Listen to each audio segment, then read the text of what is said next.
மகாநதி அடுத்த ப்ரோமோவில் வந்து காவேரி வந்து வேலை பார்க்குற ஸ்கூலில் தான் விஜயும் வந்து குழந்தைய வந்து சேர்த்து விட்டுருக்காங்க. ஆனால் விஜய்க்கு இது வரைக்கும் காவேரியை பார்க்குற வாய்ப்பு கிடைக்கவே இல்லை. அதுவும் இல்லாமல் கேட் வரைக்கும் தான் விடுவாங்க, அதுக்கப்புறம் இங்கே உள்ளே விட மாட்டாங்க. அதனால் அவங்களும் பார்க்கவும் முடியல.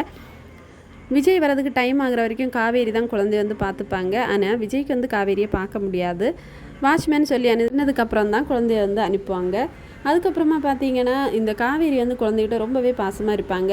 டீச்சரை பற்றி விஜய்கிட்ட வந்து இந்த குழந்தை வந்து சொல்லிகிட்டே இருப்பாங்க, ரொம்பவே பாசமாக இருப்பாங்க அப்படி இப்படின்னு வந்து விஜய் நினைப்பாங்க, ஆமாம் ரொம்ப நல்ல டீச்சர் போல் அப்படின்னு நினச்சிட்டு போயிடுவாங்க. அதுக்கப்புறமா ஒரு நாள் வந்து விஜயோட குழந்தை வந்து காவேரி கிட்ட நான் உங்கள் கூட வீட்டுக்கு வரேன் அப்படின்னு சொல்லவும் சரி அப்படின்னு சொல்லிட்டு காவேரி கூட்டிகிட்டு போயிடுறாங்க. வாட்ச்மேன்கிட்டையும் சொல்லி காவேரியோட அட்ரஸையும் கொடுத்துருப்பாங்க. விஜய் வந்து ஸ்கூலில் வந்து தேடினதுக்கப்புறம் வாட்ச்மேன் இந்த மாதிரி அவங்க வந்து டீச்சர் கூட போயிட்டாங்க அப்படின்னு சொல்லிட்டு காவேரியோட அட்ரஸையும் கொடுக்குறாங்க. காவேரியோட அட்ரஸை ஒரு வழியாக கண்டுபிடிச்சி வந்து விஜய் போய் நிற்கிறாங்க.